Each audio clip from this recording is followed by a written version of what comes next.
Hello everyone, आज हमारी web designing की जो सीरीज़ है उसकी वीडियो नंबर 9 हम स्टार्ट करने जा रहे हैं। जिन लोगों ने मुझे भी इस वीडियो से ज्वाइन किया है, मेरी आप सबसे रिक्वेस्ट है कि आप प्लीज़ जो है वो इससे पहले की जो वीडियोस हैं उन्हें लाजमी देखें, क्योंकि हर वीडियो में मैं यही कहता हूँ कि एक वीडियो जो है वो प्रीवियस वीडियो पर डिपेंडेंट है।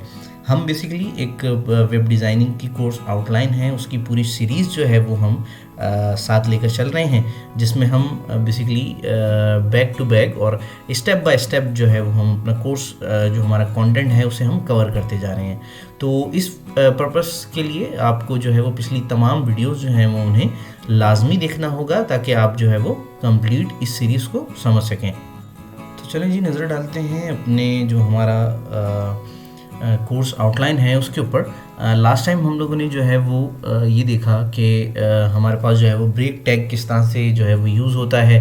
फिर उसके बाद हम लोगों ने जो है वो डिव के हमारे जो टैग्स हैं उन्हें हमने पढ़ा, और हमने उसमें एक CSS की प्रॉपर्टी का भी इस्तेमाल किया ताकि हमें उससे जो है वो क्लियरली जो है वो हम उसको समझ सकें। तो नेक्स्ट जो हमारी वीडियो बनती है, या हमने जो लास्ट वीडियो में डिसाइड किया था कि हम जो हेडर के टैग्स हैं उन्हें हम पढ़ रहे होंगे। तो चलें जी, देखते हैं कि हेडर के टैग्स जो है वो किस तरह से काम करते हैं, ये टैग्स कौन से होते हैं। बेसिकली हमारे पास, अगर मैं आपको ये स्ट्रक्चर दिखाऊं, तो ये हमारे पास एक पूरे हमारे वेब डॉक्यूमेंट का, यानी कि हमारे वेब पेज का एक स्ट्रक्चर है। जनरली क्या होता है कि देखें, हमारे पास HTML5 में जो div के टैग्स हैं उनकी रिप्लेसमेंट दी गई। ऐसा नहीं है कि div का टैग ख़त्म कर दिया गया, बल्कि हमने जो हमारी रोज़मर्रा की प्रैक्टिस थी उसी को यूटिलाइज़ करते हुए हमें कुछ टैग्स बना कर दे दिए गए। जैसे लेट सपोज मैं एक काम जो है वो रिपीटली परफॉर्म कर रहा हूँ, तो हम अपनी ईज़ के लिए उस काम का ही एक रिप्लेसमेंट निकाल लेते हैं। तो इसी तरह हमारे लिए क्या किया गया कि हमारे लिए ये टैग्स निकाले गए। जैसे लेट सपोज मैंने आपको बताया था कि हमने 3 डिव्स की लेयर्स ली थी। लास्ट हमारी जो वीडियो है उसमें मैंने आपको ये भी बताया था कि हमारा जो वेब पेज है वो बेसिकली डिवाइड होता है 3 मेजर पार्ट्स में, यानी कि हेडर, हमारा जो है वो बॉडी का एरिया, और लास्ट में हमारे पास जो है वो फूटर आ रहा होता है। तो हुआ क्या कि हमें HTML के वही टैग्स दे दिए गए, जबकि जिस तरह से लास्ट टाइम मैंने बताया था, लास्ट वीडियो में मैंने बताया था कि हेडर में हमारे पास बेसिकली क्या होता है, नेव होता है, यानी कि नेविगेशन बार होती है। तो हमें क्या किया गया कि नेव का ही पूरा एक टैग बनाकर दे दिया गया ताकि हम इजीली नेविगेशन बना सकें। अच्छा, इससे ये ईज़ नहीं हुई कि हमने जस्ट नेव लिखा तो हमें पूरी नेविगेशन जो है वो बन के मिल जाएगी, जबकि ऐसा नहीं है। ये जनरली हमें किस पर्पस के लिए दिया गया है? ये जनरली हमें एक बेटर प्रैक्टिस के लिए दिया गया है कि आप एक स्टैंडर्ड जो है वो काम कर सकें। तो इसी तरह हमारी जो बॉडी का एरिया है, या हमारे जो कंटेंट का एरिया है, वो हमें दे दिया गया। इसमें मैंने आपको बताया था कि आप बॉडी को जो है वो मल्टीपल पार्ट्स में तोड़ सकते हैं। अगर आप थोड़ा सा गौर करें तो आपने अक्सर देखा होगा कि हमारे पास ई-कॉमर्स वेबसाइट में जो है वो इस तरह से साइड बार आ रहा होता है, जहाँ पे यहाँ हमारे पास नेविगेशन चल रही होती है। तो बेसिकली OLX वगैरह में आपने देखा होगा, आपने जो है वो parkwheel.com, अगर आप कार्स वगैरह की वेबसाइट आपने विजिट की हो, तो उसमें जनरली हमारे पास यहाँ पे सेक्शंस आ रहे होते हैं, जिसमें हमारे पास नंबर ऑफ़ कैटेगरीज फ़िल्टर करने का ऑप्शन होता है। तो ये बेसिकली एजाइट कहलाता है, और ये हमारे पास जो है वो सेक्शन, ये हमारा आर्टिकल हो गया। ये बेसिकली हमारे पूरे जो मेन कंटेंट है, अगर आप थोड़ा सा गौर करें इस वाले पार्ट को, तो ये हमारी बेसिकली जो मेन बॉडी है हमारे HTML वेब पेज की, ये वो बॉडी है। इसको 3 पार्ट्स में तोड़ दिया गया। जनरली आपने जब div का टैग ओपन किया था और क्लोज़ किया था, तो आपने ये देखा कि div में हमारे पास कोई भी content show as it is नहीं होता। वो इस वजह से नहीं होता क्योंकि हम जैसे जस्ट div बनाते हैं तो हमारे पास हमें कोई विजिबिलिटी नहीं आती। तो उसके लिए हमने क्या किया था कि हमने हमारा CSS की प्रॉपर्टी को इस्तेमाल करके चेक किया था कि div जो है वो उसका एरिया हमें कितना स्पेसिफाई है, यानी कि हमें कहाँ हाईलाइटेड एरिया है। तो सेम ये टैग्स भी उसी तरह से ही काम कर रहे होते हैं, हमें वो नज़र नहीं आते, लेकिन हम इनको बैक पे बेसिकली कलर असाइन कर रहे होते हैं। किस तरह से? तो चलिए ज़रा जल्दी से अपना प्रैक्टिकल की तरफ चलते हैं और देखते हैं। अब हमें जो है हमें रिक्वायर्ड है हमारा नोटपैड, क्योंकि हम नोटपैड से स्टार्ट करेंगे। तो सिंपल से मैंने नोटपैड जो है वो अपना ओपन कर लिया। और हमारी जो लास्ट क्लास में हमने जो डिफ पे काम किया था उसको देख लेते हैं थोड़ा सा। देखिए कि मैंने आपको बताया था कि हमारे पास जो डिव है बेसिकली वो डिवाइड के वर्ड से निकला है, और उसका मतलब ये है कि आप अपना जो वेब पेज है उनको पार्ट्स में डिवाइड कर देते हैं। तो अगर आप गौर करें तो आप ये देखें कि हमारे पास एक ये डिव हो गई, हमारा हेडर हो गया, एक हमारे पास जो है वो मेन यानी कि बॉडी का कंटेंट हो गया, और एक हमारे पास जो है वो फूटर हो गया। तो अभी हमने जो हमारी मैंने आपको जो पिक्चर दिखाई थी उसमें हमारे पास जो सेक्शन तोड़े गए हैं, या हमारे पास हेडर फूटर और सेक्शन का हमारे पास एरिया जो है वो बनाया गया, वो बेसिकली डिव्स को ही इस्तेमाल करके बनाया गया। तो जनरली HTML ने क्या किया कि हमें जो अभी न्यू अपडेट मिली HTML5 में, बेसिकली हम HTML5 की अब बात कर रहे थे, और ये हमारे पास HTML4 जो है वो 0 कहलाता है। तो 4.0 में बेसिकली हमारे पास क्या होता था कि मोस्टली सारे काम जो हैं वो डिव की मदद से ही होते थे, और HTML5 में हमारे पास क्या हुआ कि उसी काम के टैग्स इंट्रोड्यूस करवा दिए गए। अब ऐसा हरगिज़ नहीं है कि आप जो है वो डिव की मदद से वो सारे काम नहीं कर सकते, बल्कि आप कर सकते हैं। ये सिंपली हमें हमारे ईज़ के लिए, हमारे स्ट्रक्चर को मेंटेन करने के लिए जनरली हमें वो टैग्स दे दिए गए। तो चलिए जी स्टार्ट करते हैं। हमने ये देखना है कि हमारे पास जो हेडर का टैग है, या हमारे पास जो फूटर का टैग है, या हमारे पास कंटेंट का, या हमारे पास सेक्शन आर्टिकल के जो टैग्स हैं वो बेसिकली किस तरह से काम कर रहे होते हैं। तो सिंपल मैंने अपने ब्राउज़र को बताया कि मेरे पास जो HTML की जो टाइप होगी, वो मेरी जो डॉक्यूमेंट की टाइप होगी, सॉरी, वो HTML होगी। ये हमारा डॉक्यूमेंट टाइप आ गया, और मैंने यहाँ पे अपना HTML का टैग जो है वो इसे क्लोज कर दिया। और फिर उसके बाद हमारे पास यहाँ पर हमने हेड का टैग लिया, और सेम हम फिर इस टैग को भी हैंड टू हैंड क्लोज कर रहे हैं। तो ये प्रैक्टिस अपनी बना के रखिए कि जो टैग ओपन करें उसको टाइमली क्लोज करें, ताकि आप किसी टैग को क्लोज करने से मिस ना हो जाए। और मोस्टली जब आप एडिटर का इस्तेमाल करते हैं तो एडिटर आपको सजेशन दे रहा होता है, तो फिर ये होता है कि आपकी स्पेलिंग मिस्टेक्स या आपसे चीज़ें जो हैं वो मिस होने लग जाती हैं। जैसे अभी मेरी स्पेलिंग मिस्टेक्स हो रही हैं, तो ये जनरली आप जब आप ईज़ में काम कर रहे होते हैं तो आपके साथ फिर ये होता है। तो बेहतर ये है कि पहले आप नोटपैड पे प्रैक्टिस करें, ताकि आप जो है वो इस पर कमांड हासिल कर लें। तो चलिए जी टाइटल अपना दे देते हैं। हमने कहा कि आज हमने पढ़ने हैं हेडर टैग को हमने पढ़ना है, तो मैंने सिंपल HTML का टाइटल डाल के इसको मैंने सेव कर दिया।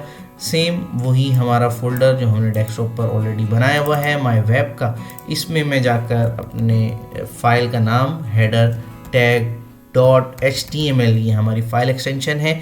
जिन्हें ये नहीं पता, मेरी फिर वही रिक्वेस्ट है आपसे जो अभी मुझे इस वीडियो में ज्वाइन कर रहे हैं, कि प्लीज़ हमारी पिछले की जो वीडियोस हैं उन्हें लाजमी देखें, ताकि आप जो ये चीज़ें हैं बेसिकली इन्हें समझ सकें। खैर बहरहाल अभी स्टार्ट करते हैं आगे। तो मैंने यहाँ पर सिंपल अपना जो बॉडी का टैग है उसे मैंने यहाँ पर ओपन किया, और मैंने इसे इस तरह से क्लोज कर दिया, सेव कर दिए। साथ साथ जनरली हमारे पास ये भी एक अच्छी प्रैक्टिस होनी चाहिए कि आप साथ साथ अपनी फ़ाइल को सेव करते रहें। और अब स्टार्ट करते हैं। जैसे लेट सपोज मैंने कहा मैंने एक टैग बनाया, और उस टैग का मैंने नाम रखा हेडर, और देन मैंने यहाँ पर आकर हेडर क्लोज कर दिया। अब जब मैं इसको सेव करूँगा और अपनी फ़ाइल को चलाऊँगा तो देखिए मुझे क्या मिलता है। तो सिंपल मैंने डबल क्लिक करके अपनी इस फाइल को बंद कर दें, ये इसकी हमें ज़रूरत नहीं है। तो डबल क्लिक करके मैंने अपनी फ़ाइल जो है वो एग्जीक्यूट की, अपनी HTML की, तो हमें यहाँ पे कोई भी रिज़ल्ट नहीं मिला। तो मैं इसमें कोई भी कंटेंट रख देता हूँ ताकि हम देख सकें कि ये हेडर एग्जैक्टली हमें शो कहाँ हो रहा है। कंट्रोल R किया तो ये बेसिकली हमारे पास एक हेडर का टैग आपको नज़र आने लगा। फिर उसके बाद मैंने दूसरा जो टैग लिया, मैंने कहा मैं कंटेंट का टैग ले रहा हूँ, और यहाँ पे आके मैंने कंटेंट का टैग जो है वो क्लोज कर लिया। तो क्या आया कि हमारे पास ऐसा कोई टैग मौजूद है जो कि एज अ कंटेंट हमें बिहेवियर करता हो। तो हमारी जो इंटरनल बॉडी है, मैं उसकी बात कर रहा हूँ, कोई ऐसा बिहेव करता हो।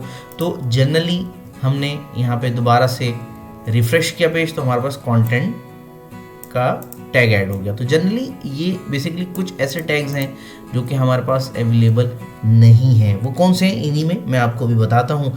और उसके बाद मैंने यहाँ पे फुटर का टैग लिया और मैंने यहाँ पर आकर फुटर का टैग क्लोज कर दिया और मैं यहाँ पे बता देता हूँ दिस इज़ फुटर टैग, ताकि हमें पता चल सके कि हमने बेसिकली कंट्रोल आर करें कि हमने कहाँ कहाँ पे टैग का इस्तेमाल किया। अब सेम वही प्रैक्टिस जो हमने लास्ट डिव में इस्तेमाल की थी कि हमने क्या करना है कि हमने यहाँ पर इसको स्टाइल देना है। ये मैं CSS की प्रॉपर्टी का इस्तेमाल कर रहा हूँ, आप लोगों ने इससे बिल्कुल भी कंफ्यूज नहीं होना क्योंकि अभी हमने इसको डिटेल में पढ़ना है। तो मैंने कहा बैकग्राउंड डैश कलर कॉलन और मैं इसको कोई भी कलर दे देता हूँ। मैंने रेड कलर दे दिया, सेव किया, कंट्रोल आर किया। अब ये देखिए ये हमारे हेडर का टैग है, सेम डिव की तरह ही बिहेवियर कर रहा है, इससे ऐसे कोई फ़र्क नहीं पड़ा हमें। लेकिन चूंकि एक स्टैंडर्ड मेंटेन हुआ इस वजह से हम लाजमी जो है वो इसको यूज़ करेंगे।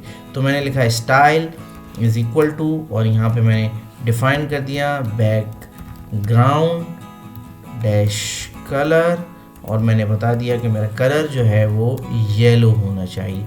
मैंने सेव किया, कंट्रोल आर किया। तो ये देखिए कि ये इसने क्या किया, मेरा जो सिंपल कलर है वो हमें सिर्फ इसी कंटेंट के ऊपर दे दिया। ऐसा क्यों किया इसने, क्योंकि देखिए मैंने आपको बताया था कि मैं अभी आपको ये भी बताऊंगा कि इसमें से कोई ऐसा टैग है जो हमारे पास नहीं होता है अवेलेबल। ये इस वजह से मैंने आपको बताया था कि कोई अगर ऐसा टैग है अगर आप यूज़ करते हैं तो बेसिकली HTML उसके लिए क्या बिहेव करता है ये आपको मालूम होना चाहिए। तो मैंने कहा फुटर हमारा है बैकग्राउंड कलर और इसको मैंने दे दिया ग्रीन कलर, सेव किया और यहाँ कंट्रोल आर करें। तो अब ये देखिए कि हमने तीनों पे एक जैसा ही काम किया है, लेकिन हेडर और फुटर पे हमारे पास कंप्लीट कलर आ गया है, एक पूरी लेयर बन गई है, लेकिन कंटेंट में हमारे पास लेयर नहीं बनी क्योंकि हमारे पास HTML में ऐसा कोई टैग नहीं होता। ये मैंने जस्ट आपको बताने के लिए जो मैंने मेंशन किया है। असल में हमारे पास टैग होता है सेक्शन का, यहाँ आप सेक्शन लिख लें या फिर आप आर्टिकल लिख लें, ठीक है जी, दोनों में एक ही बात है। आप यहाँ पे कंट्रोल आर करें। अब ये देखिए कि आपने एक चीज़ नोट की कि मैंने जैसे ही सेक्शन का टैग दिया तो इसने भी पूरी अपनी लेयर स्पेसिफाई कर ली। तो जनरल हमारे पास जो हमने लास्ट टाइम डिव्स देखी थी उसमें हमने क्या किया था, हमने एक मैन हेडर बनाई, बीच में हमने फिर बॉडी का सेक्शन बनाया, फिर हमने फुटर का सेक्शन बनाया। लास्ट हमारी क्लास जो थी उसमें हमने पूरी डिव से काम किया। अब हमने जो है वो HTML5 के जो दिए गए टैग्स हैं उनका इस्तेमाल करते हुए हमने ये सेक्शन और ये हेडर और ये फुटर सेट किया। अच्छा, ये कहानी अभी यहाँ तक ख़त्म नहीं होती। बेसिकली अभी यहाँ से इस जो टैग्स हैं इनका आगाज़ है, यानी कि यूँ समझ लें कि अभी आपने सिर्फ स्ट्रक्चर सेट करना स्टार्ट किया है। होगा क्या कि जब आप CSS में जाएंगे तो आप ये जो मेजर 3 टैग्स मैंने आपको दिखाए हैं इन्हीं की मदद से आप CSS लिखकर इसमें कंटेंट जब ऐड करना शुरू करेंगे तो आपकी वेबसाइट का स्ट्रक्चर जो है वो स्ट्रॉन्ग होता चला जाएगा। तो ऐसा बिल्कुल नहीं है कि ये आपके लिए यूज़लेस है, जबकि हम जो है वो अभी सिर्फ स्ट्रक्चर के बारे में ही बात कर रहे हैं। तो आपने इसकी लाजमी प्रैक्टिस करनी है ताकि फ्यूचर में, यानी कि जब आप CSS पढ़ रहे हों तो आप इसको बेटर तरीके से समझ सकें और इसको यूटिलाइज कर सकें। तो आई होप कि हमें जो है वो ये चीज़ क्लियर हो गई होगी। ये जो 3 टैग्स मैंने आपको बताए हैं एज सिमिलर टू डिव, ये आपको क्लियर हो गए होंगे। इसमें अगर कोई क्वेश्चन है, अगर कोई क्यूरी है तो आप बिल्कुल हमारा जो LMS है, लर्निंग मैनेजमेंट सिस्टम है, उसमें आप इस पर्टिकुलर लेक्चर के ऊपर क्वेश्चन जो है वो अपना रेज कर सकते हैं। तो एज सुन एज मुझे जो है वो क्वेश्चन आपका मिलेगा, मैं उसको जो है वो टाइमली रिप्लाई करने की पूरी कोशिश करूँगा, जैसे मैं करता रहा हूँ। अभी भी क्वेश्चन कर रहे हैं स्टूडेंट्स तो हम उन्हें रिप्लाई टाइमली कर रहे हैं। अगर आपको LMS के हवाले से कोई इशू है तो आप इसी वीडियो के नीचे डिस्क्रिप्शन में कमेंट्स में आप ज़रूर बताइएगा। डिस्क्रिप्शन में मैं बेसिकली LMS की जो प्रोसेस है, वीडियो है, वो भी मैं डाल दूंगा, मैं लिंक भी ऐड कर दूंगा ताकि आप वहाँ जाके रजिस्टर्ड होकर इस पर क्वेश्चन कर सकें। और जनरली आप जो है वो अगर कोई कमेंट में मैसेज कर रहे होंगे तो मैं आपको वहाँ पर उसे रिप्लाई भी कर दूंगा। LMS बनाने का मकसद हमारा ये है कि बेसिकली आपके जो क्वेश्चंस हैं, नंबर ऑफ़ क्यूरी क्वेरीज़ हैं वो टाइमली वहीं पे सॉर्ट आउट हो सकें, आपको जितने भी लेक्चर्स हैं वो वहीं पर मिल सकें, और इनफैक्ट कि आप अपने जो इंस्ट्रक्टर हैं उसके साथ कनेक्ट हो सकें। फिर फ्यूचर में आप वहीं पर जो है वो अपनी असेसमेंट देकर अपने MCQs वगैरह क्लियर करके, अपना टेस्ट लाइफ क्लियर करके आप वहीं पर सर्टिफिकेट भी ले रहे होते हैं, और वहीं से फिर हम स्टूडेंट्स को की जो जॉब प्लेसमेंट है उस पर काम कर रहे होते हैं। तो उम्मीद है कि आपको ये सारा स्ट्रक्चर जो मैंने आपको बताया वो समझ में आया होगा, और मेरी आप सबसे रिक्वेस्ट है कि आप इस वीडियो को, और जो हमारी वीडियो सीरीज़ जो चल रही है, बेसिकली कोर्स आउटलाइन जो चल रही है, इन तमाम वीडियोस को उन लोगों के साथ ज़रूर शेयर करें कि जिनको बेसिकली नीड है, जो कि पढ़ना चाहते हैं, कुछ बढ़ना चाहते हैं, कुछ आगे बढ़ना चाहते हैं और कुछ करना चाहते हैं लाइफ में। तो मेरी आप सबसे रिक्वेस्ट है कि वीडियो को लाइक करें, शेयर करें और हमारे चैनल को सब्सक्राइब करें, बेल आइकन को ज़रूर प्रेस करें ताकि जो भी हमारी नेक्स्ट वीडियो है वो आप तक टाइमली पहुंच सके और आप उसकी जो है वो प्रैक्टिस करके जो है वो इससे फ़ायदा हासिल कर सकें। दुआओं में याद रखिए, अपना ख्याल रखिए। अल्लाह हाफिज़।